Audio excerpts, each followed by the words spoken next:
Morning, everybody. Think we're good to get started?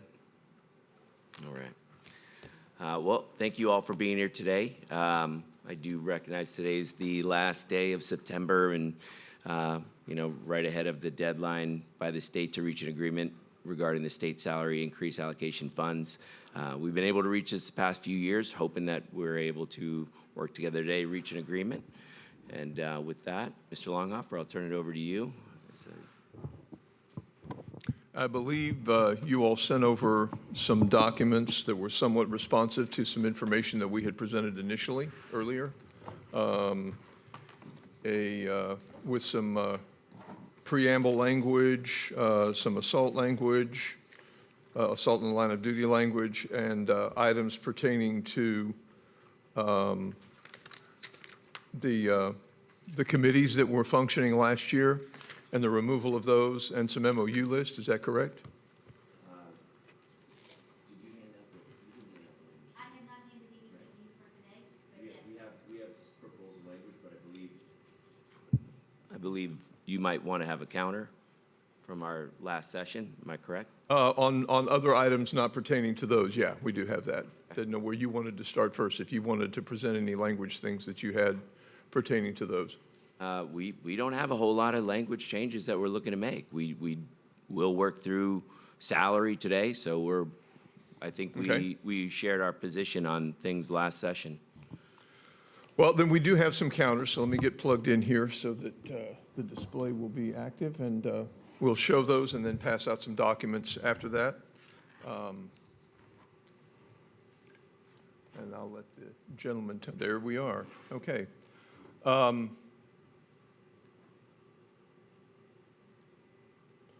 So let's go ahead and start with the language side of this, right here. You'll recognize this document from when we passed it out before, so we'll skip down. We had preamble language. I think our preamble language mounts probably is going to be agreeable to you all, but we'll come back to that. We are here at children of employees as a counter to what we talked about before. We do believe that this is valuable to teachers to be able to have that discount when they are already spending the great part of their day working with the students in Palm Beach County. So we've lowered that amount to 50%. That could be implemented as, this year obviously would be preferable. So that would be one counter. This may not take a lot of time to get through. The contract year, we've altered this to be a full day and 2 half days. And I know it matches the exact same amount of time, but in consideration of time, given that time is literally the most valuable commodity to a teacher when they're working with students or preparing to make sure that the work is being accomplished, I want to let one of our members over here speak to that particular issue today. Allison Maselli is in fact situated in an elementary school that made a change this year in the amount of time, and I think her story is compelling and informative in this particular discussion. Allison?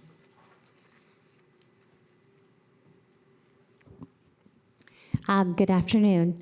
I'm very fortunate. I work at Timber Trace Elementary. I know just with, we ended last year very much with a push for testing and scores and everything.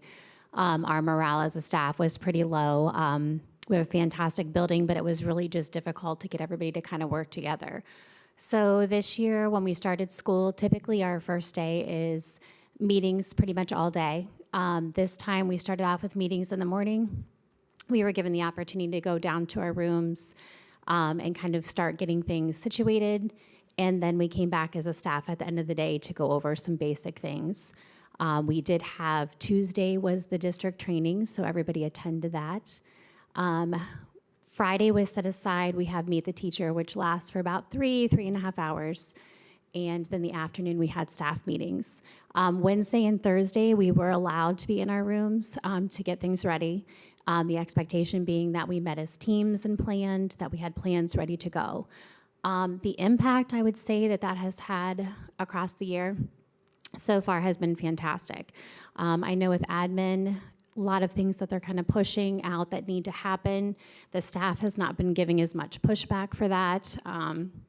everybody really has been very willing to work together to get things done. And I really think it had a huge impact on just our morale overall as a staff. And for elementary, you're prepping, you know, all different areas and all different subjects. So it allowed us to not just be room ready, I guess, for Friday. Like, I feel like a lot of our time is get your room set up, make it look cute, make it look nice, welcoming to families. When we started on Monday, we actually were ready for students and ready for instruction. It just was a huge difference. So as you can see, that was something that when I heard about it first from Allison, it was very telling to me that the time that they had to be prepared for instruction meant that their weekend was not spent with that. And so they were literally there on the first day of attendance for students, ready to teach, ready with the materials, and did not feel burdened by the additional things going on that, quite honestly, can probably all be filtered in and covered over the course of the next 2 to 3 weeks. They focused on room readiness and planning for student engagement and student learning. And that's really the reason for this particular request, to go from 1 day reserved to 2 days, but in this case, giving some flexibility to position that over the course of multiple days, depending upon other needs. I think the time is well spent by teachers when they get that opportunity. I think the testimony is clear that they have the chance to feel ready and to confidently teach on day one, and it's a no-cost item. It literally will not change the district's balance of expenditures versus funding provided by $1.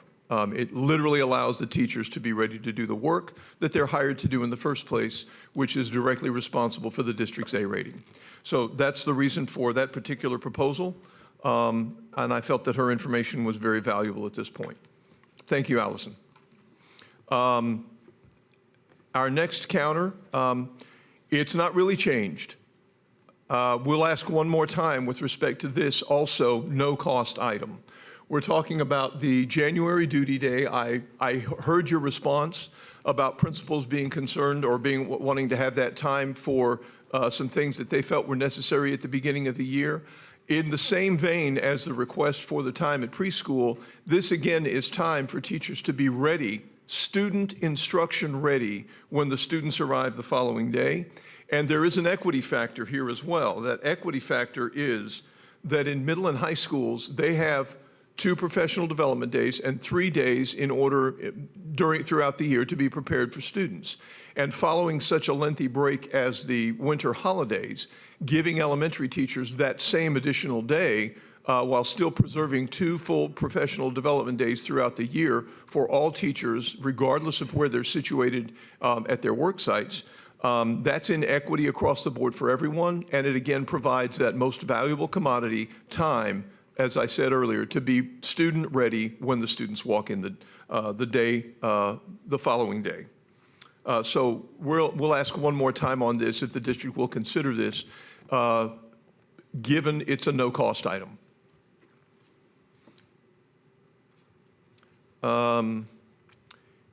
During the voluntary transfer period, which you all were clear that you believed that it was already too long, we didn't think it was long enough because teachers come up against the issues that they have. We're not discussing that anymore, but we did realize in conversations, and I did as well, that perhaps the last part of this down here under 2C was not really addressed by your response, and that is when teachers would be allowed to be on the voluntary transfer list in order to move schools. It's easy to understand that when we're asking for them to be available to voluntarily transfer after 1 work year, 1 complete year, their probationary contract time, it's easy to understand that that would be objectionable at times to district leaders and to worksite leaders. Nevertheless, this language in the contract was crafted at a time when teachers, once they reached 3 years of employment and were renewed for a 4th, enjoyed a professional services contract, meaning the due process rights guaranteed them under the law at that time were necessary to be adhered to before a teacher could be terminated. We are in a day and age since the 2011 legislative session where there is no such thing as a professional services contract. Any teacher may be may have their contract, or the district may choose to not renew a contract for any teacher on an annual contract yearly for no reason. That's what the law allows. And we're not here to litigate that or to debate against that. But what we are here to do is to recognize a new circumstance that exists, and that is the 3-year rule applying to keeping a person in one place until they earn that PSC no longer applies. And it hasn't now for some time, roughly 14 years. Moreover, we're running into a culture of younger adults that if they don't like the work that they're in, they simply quit. They go do other work, and even with our 50-day rule, that they have to be out 50 days before they can be considered again, some are very content to go ahead and leave the job that they're at if they're not satisfied with no chance to change for 3 years, and come back in 50 days and see if they can get a job at another building. And if they don't get interviewed at the building or a building they want to go to, they stay doing whatever new work that they chose to do. And I think in the day and age where we're trying to recruit and retain high-quality teachers, if we get one in and they literally have determined, I'm not really the best fit here, and I think I need to find another place, or my life situation changed and I need to be a little closer to home, then I think it's something that we ought to be able to consider with those teachers and give them the opportunity to transfer. So we're looking specifically for a reply from the district today on 2C here in this particular proposal. Article 5B, specific paid leaves. We've dropped this to 4 weeks of paid parental leave, and we'd appreciate your reply to that one. Given that, as we've discussed before, Brevard County and Orange County we knew of has paid parental leave. We hear that there may even be now paid parental leave that's been tentatively agreed to in another county. So this is something that has gained traction. I think you kind of hearkened to that a little bit in our first session. And so we'd like your response to reducing that to 4 weeks as a starting point.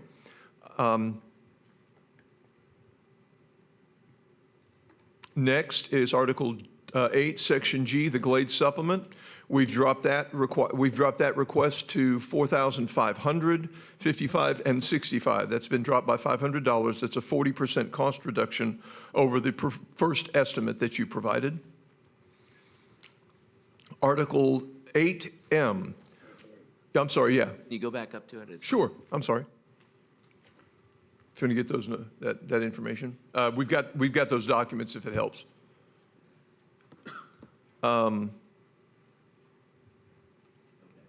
We have Article 8M was the language on advanced degrees.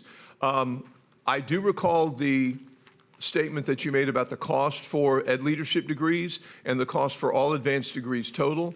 I don't recall that there was much of a response specific to how these individuals might qualify for an advanced degree. We've got some advanced degrees out there besides ed leadership that may not get paid.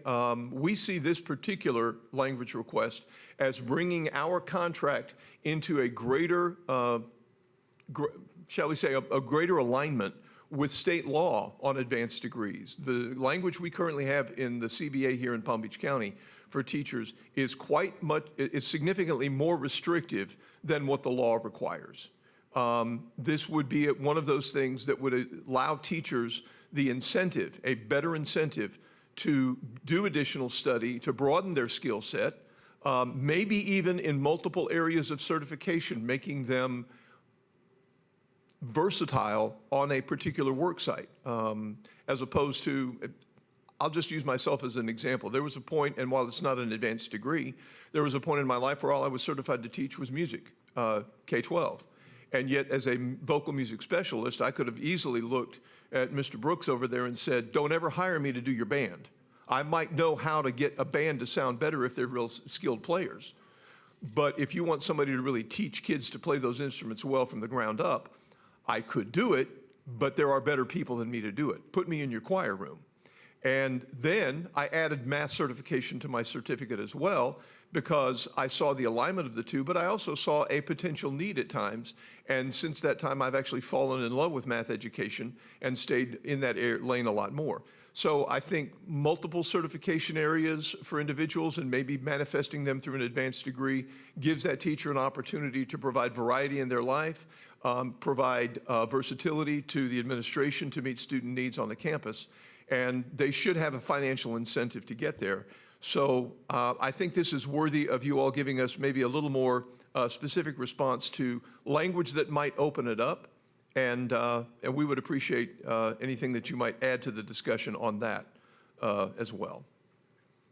And I'll leave that for you all to look at. Again, it gets all printed here, and we'll provide that to you.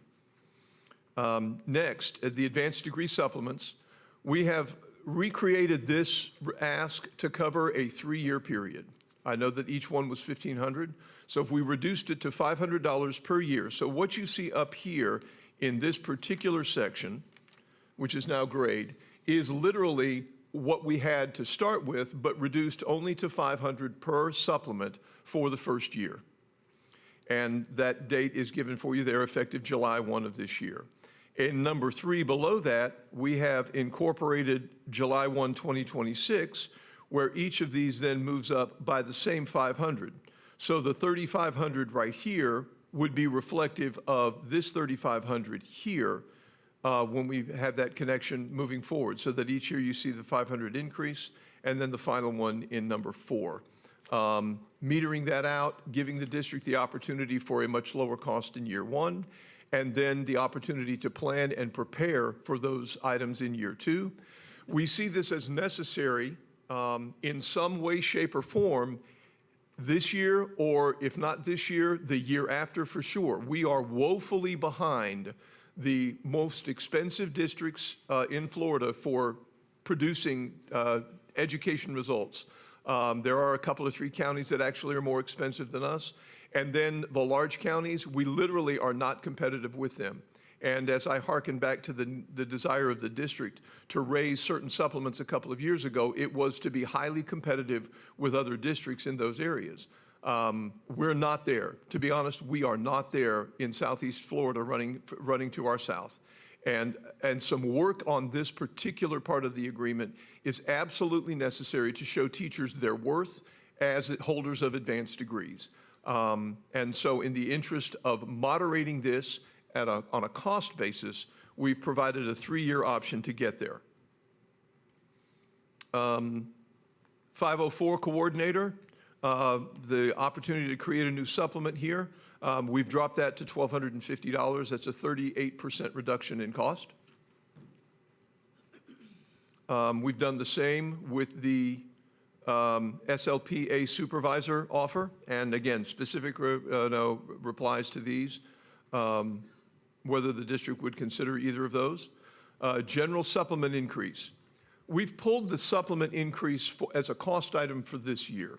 This new proposal proposes the same construct that we did before, but it doesn't begin it until the 2027 contract year. So we'll just read through it to explain it in full detail. Effective July 1, 2025, all supplements in this section that did not receive an increase due to the 2023 revision of this agreement shall be increased a total of 10% over the 2027 and 2028 contract years at a rate of 5% each year. Again, that's everyone that had no increase whatsoever. Additionally, any supplements that were increased at least 5% but less than 10% in the 2023 revision will only receive an increase in the 2027 school year sufficient to match the 10% total spoken of above. And then finally, any supplements that were increased less than 5% in the 2023 revision will receive an increase in the 2027 contract year sufficient to match the first 5% increase for that contract year, and shall also receive the 5% increase for the 2028 contract year. So it becomes a no-cost item for this year, but it lays out an opportunity for the district to recognize things that do need to be addressed in equity and as value for those teachers, and the opportunity to plan and prepare for those expenses in the future. A commitment, again, a commitment to the teachers who are doing that work, an additional tool for principals when they're needing to look for supplements. They've got slightly a little more money to offer those individuals where they might have problems securing interest based on what they are looking at currently in the agreement.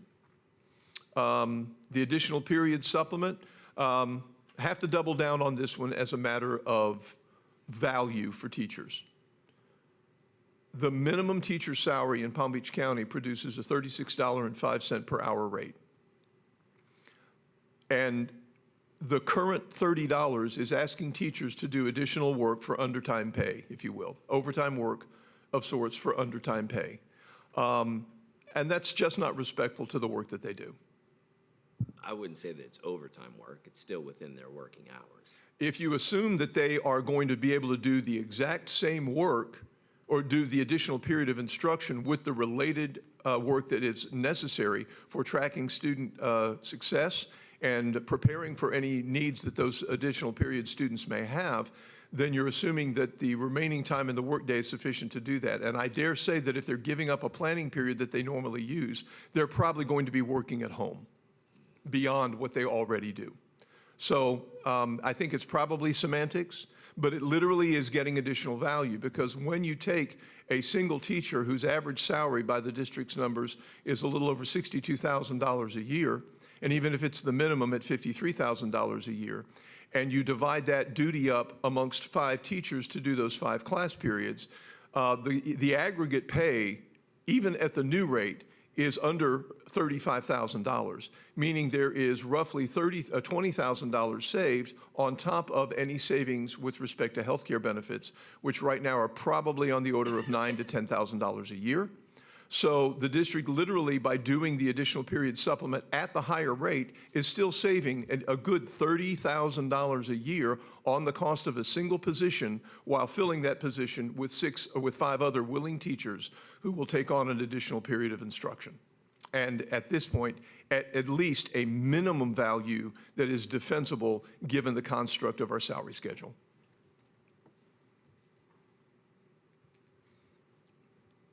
The last is the salary increase proposal. We've moderated this to 6%. You can see that right over here. It's a similar structure that we've seen produced before, though we haven't had too many conversations on either side about this.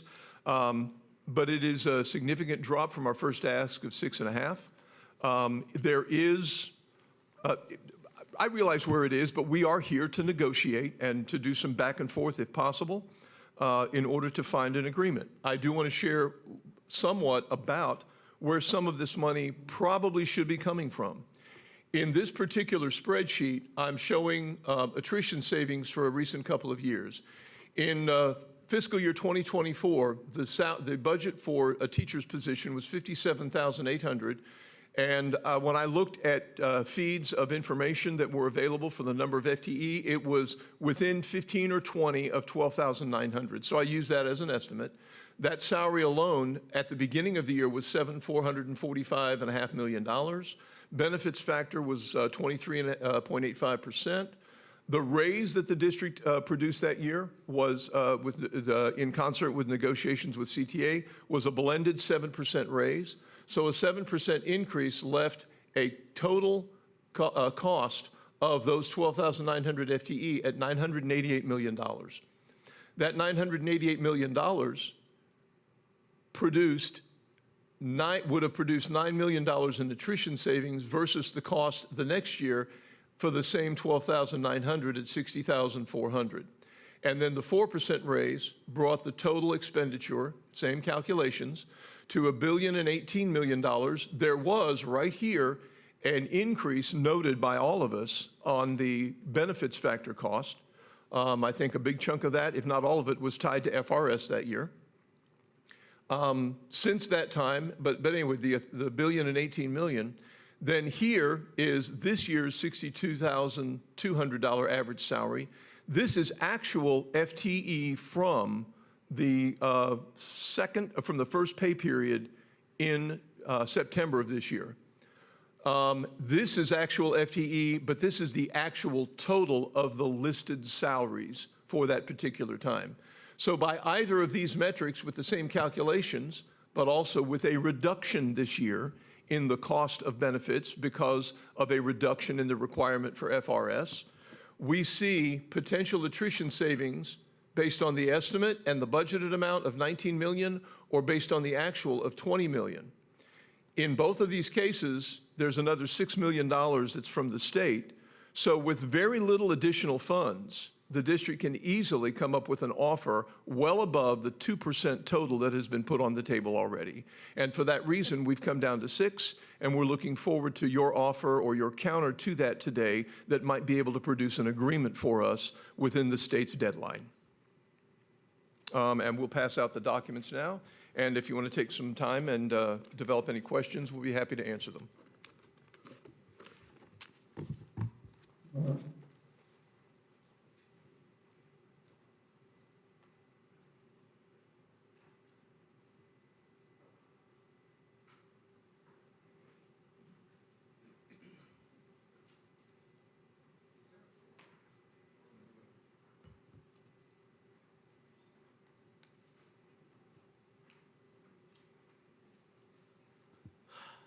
All right, no, that's okay. Thank you. Well, we're going to go into caucus and we'll come back.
All right. Thank you all for giving us some time to talk through some things.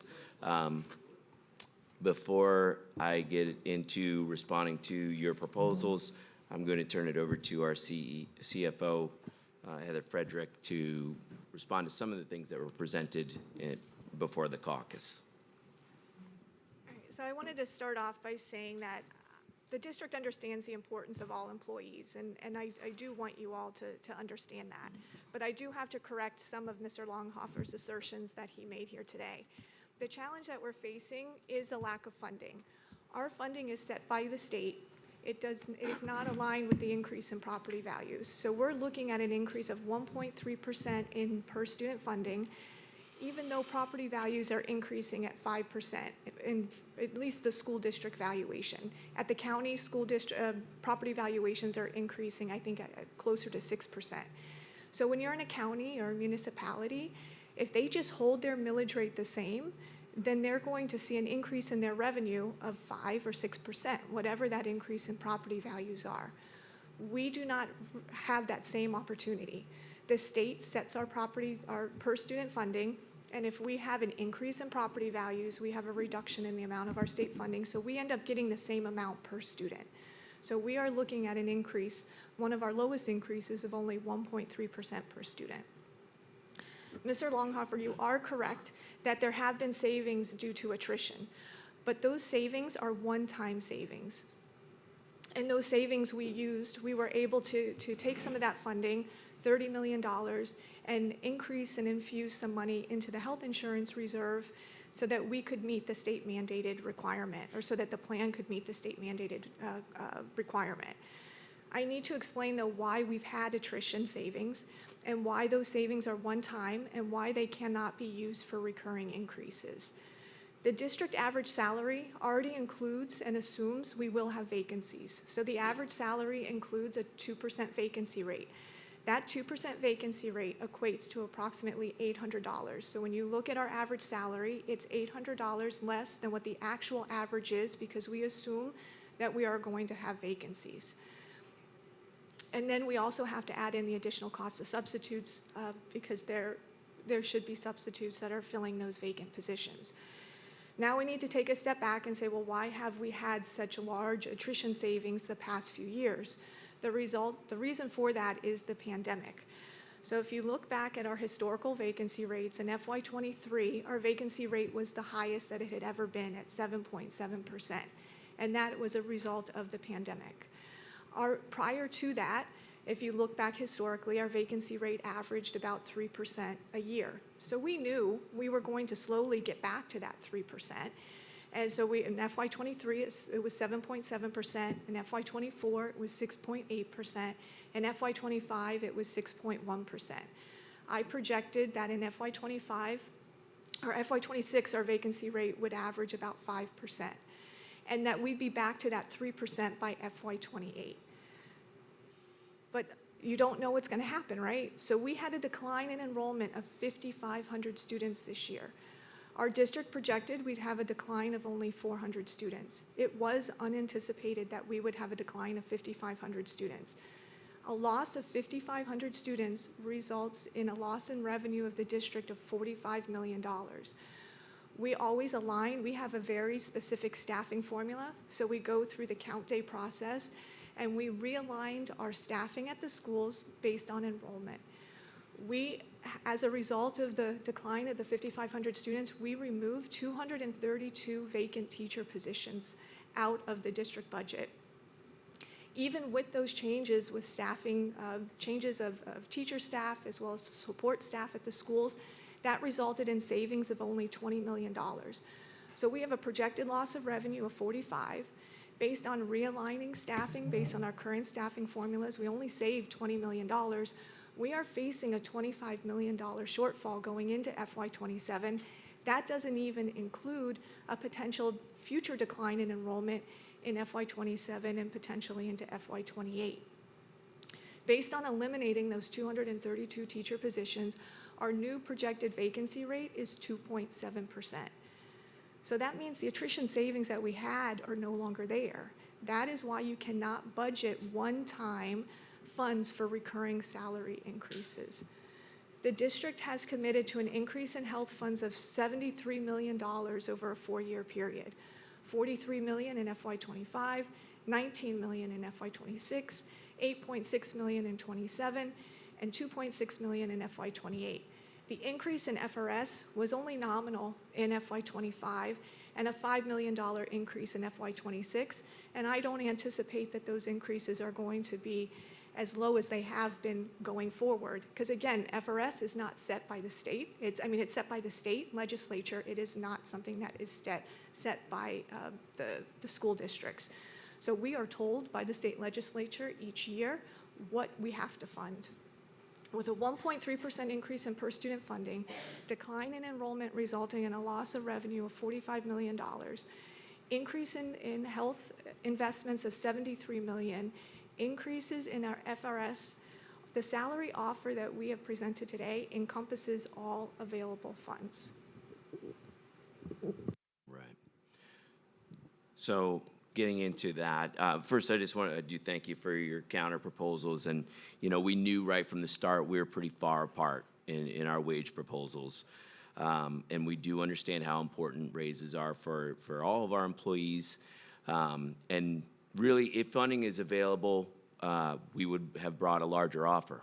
And we've demonstrated that for years. A couple years ago, we came out recognizing that we had excess funds from referendum and things like that, and we had a 10% package. And if we continued to have things like that, then we'd be bringing larger offers. But we remain committed really to putting forward the best possible offer we can within the resources that we have available. And as Heather has mentioned, this year we faced a couple, two major challenges: the very low increase in allocation for teacher raises and per student funding, and being down 5,500 students, $25 million shortfall. For the previous years, we were going up even just a little bit enrollment, but it was still in the right direction.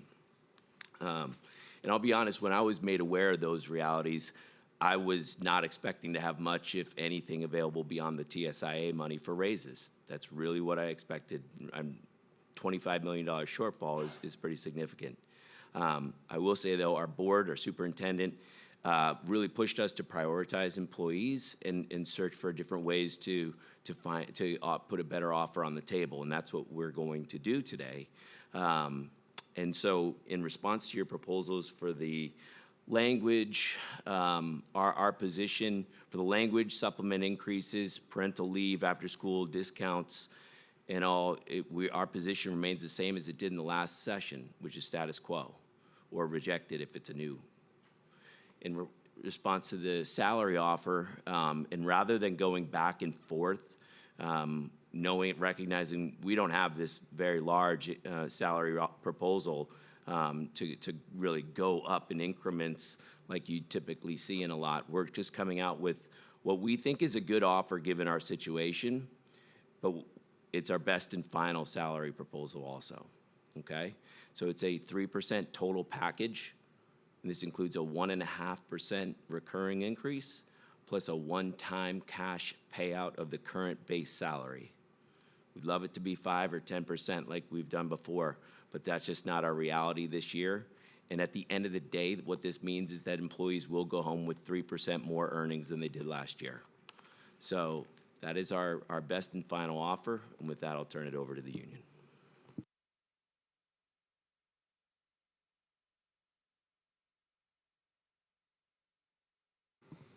One and a half percent recurring salary increase, 1.5% lump sum bonus. Yes, that's correct.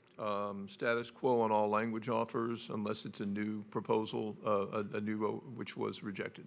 Correct. Will caucus. Okay. We have room D available.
Are you ready to come back?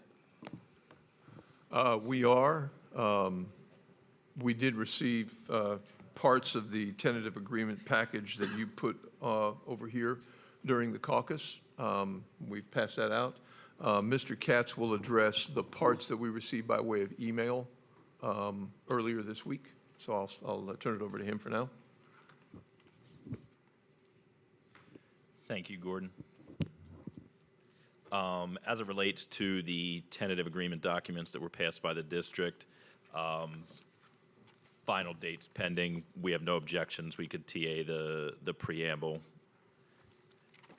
As it relates to language regarding employee authority and protections, specifically assault language, we'd like to maintain status quo at this time on those proposed changes.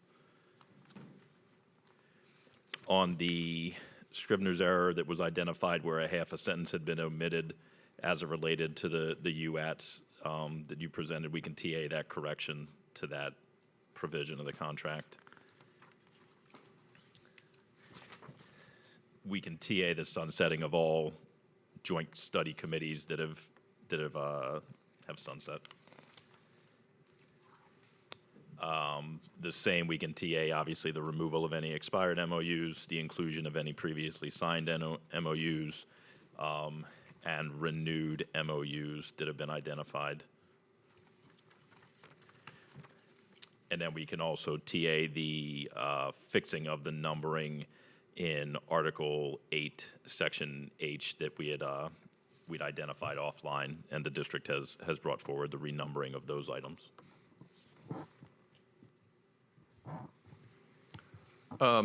As for the remaining items, we had some time to talk about this. We considered information that we've been able to acquire annually in our surveys of members before we sit down to bargain.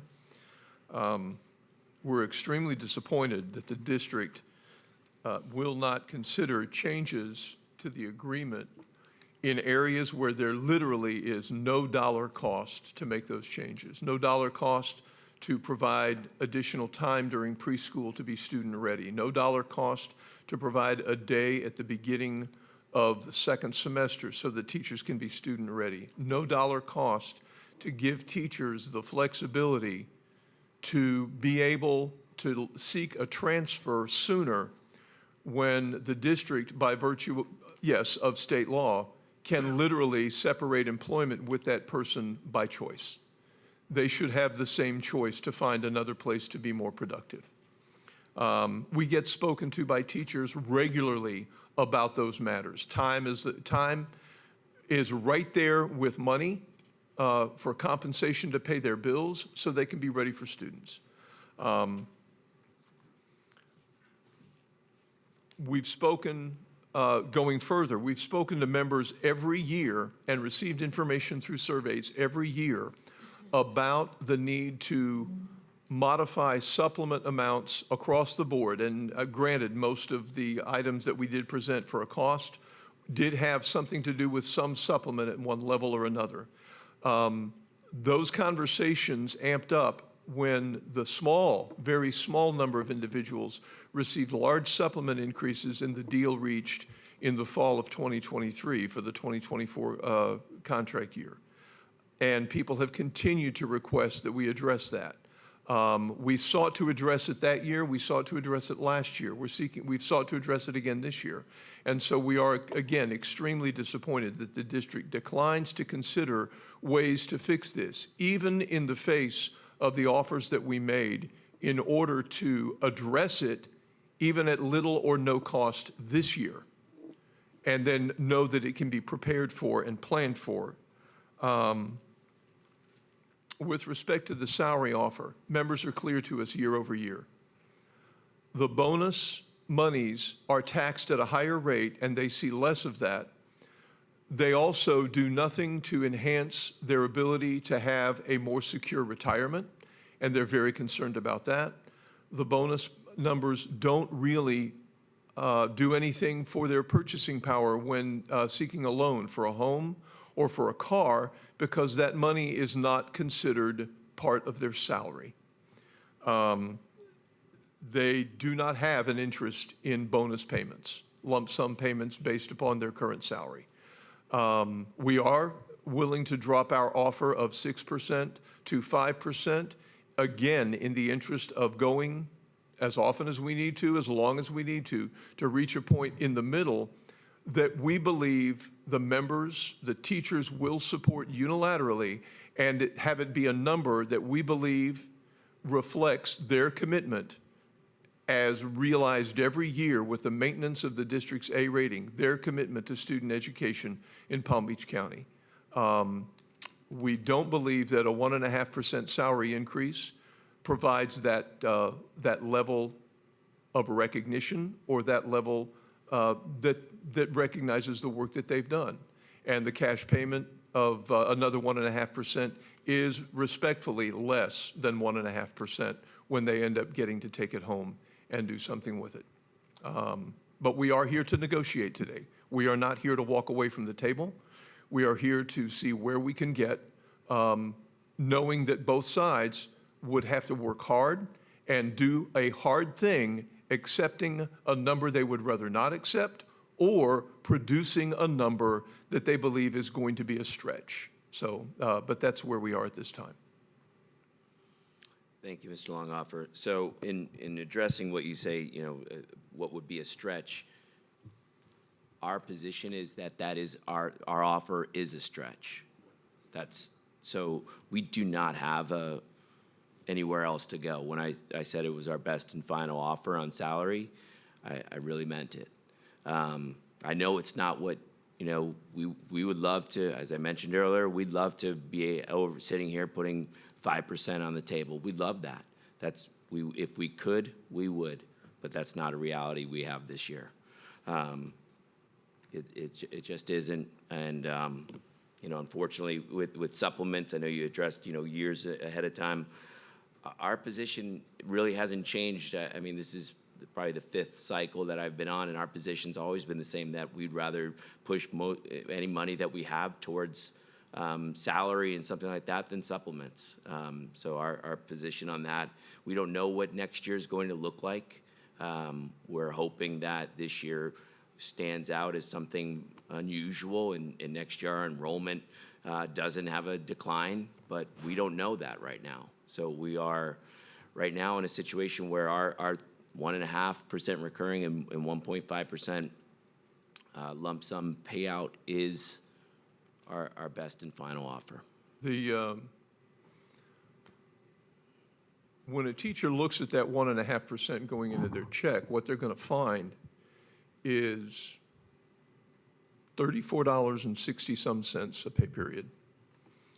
And come January 1, because cans were kicked down the road by both sides, we've agreed that at insurance negotiations last year, because of how we got to that point, we have an agreement that come January 1, they're going to pay $18. They're going to lose more than half their raise, their reliable recurring raise, to rising insurance costs, which they knew of, and we knew of as well. And both sides agreed to that because it was in the interest of securing the plan. I stood on that several months ago, and I continue to stand on that deal, that it was something that was necessary. And sure, everybody would have loved those numbers to always be zero, but we knew that couldn't happen. My fear is that we're doing the same thing with some of these other supplement pieces, but even that notwithstanding, guaranteeing a 1.5% pay raise increase only does leave teachers wanting to understand how they're supposed to take care of their additional costs. It was the big speech that I gave to the school board. Their costs to live in order to go to work are fixed costs. And I do feel like today we're presented with an offer that allows the district to meet their fixed costs without really stretching what they're going to have at the end of the day. But teachers are having to figure out how to meet their fixed costs with a number that probably isn't going to get the job done for them. And I know I'm declining to consider much in the way of the bonus, because once that amount is spent, It doesn't exist. And I think I've been fair, though, in pointing out the reason they're not interested in the bonuses is not because of the hit that, you know, $500 or $600 might have at one point in time. It's just that as little as 6 weeks down the road, it has zero impact on their life. And it is 6 weeks down the road when their expenses are going to rise. So like the district, we don't know what's going to happen. And so we're faced with a point, or faced with this particular point in time where we have to continue to argue for a process and a result that will not eliminate the uncertainty, because we can't do that. We couldn't do that 2 years ago with 7% money. We can't eliminate that uncertainty, but we can certainly do something more to manage it. And again, we're prepared to continue to discuss further if there is any willingness on the part of the district to do that today. So I understand everything you're saying. It's an expensive place to live. We get it. We understand that the recurring increase is, yeah, better than a one-time lump sum. But we didn't want to come out with a 1.5% only. We stretched and said, we'll go into our reserves and throw another 1.5% in so that at the end of the day, it's a 3% package. But I get it. It's expensive. It's difficult. It's you know, I think we all kind of got used to larger raises than that, and if we could, we would. But this year, that is just not that year. As you know, for 1% more, it's $10 million for the teacher bargaining group. It's the largest unit by far. $10 million on top of for each percent that we're different right now, on top of the $25 million shortfall that we have. And our efforts were really right from the start to make sure that our employees kept their job, right? We didn't put anybody out of their job. We know that those people have children in our system, right? And so that's our priority right from the start. And you know, trying to make up the amount of money that we're short by reducing jobs would have cut real deep. And that just wasn't an option on the table for us. I know we're used to getting better raises, recurring raises for many years, recurring raises plus bonuses, but that's just not our reality this year. And as much as I wish I had the ability to go more, I don't. I just don't. So that's where we're at. Do you believe that conversations with the school board members would be fruitful going forward? We have met with our board already. Before we come to bargaining with any groups, we do meet with our board and chart out a course and some recommendations. But as I said, do you believe that further conversations will change that landscape? I can't speak for the board. I'm speaking, I have my responsibility right now, and that's exactly what I've done. Which is show you our best and final offer today, and that's where we're at. We put 5. We're prepared to continue to discuss. I would insist, if at all possible, to have further discussions with the board members. I could bring that back to the superintendent, but that's not my decision. So Understood.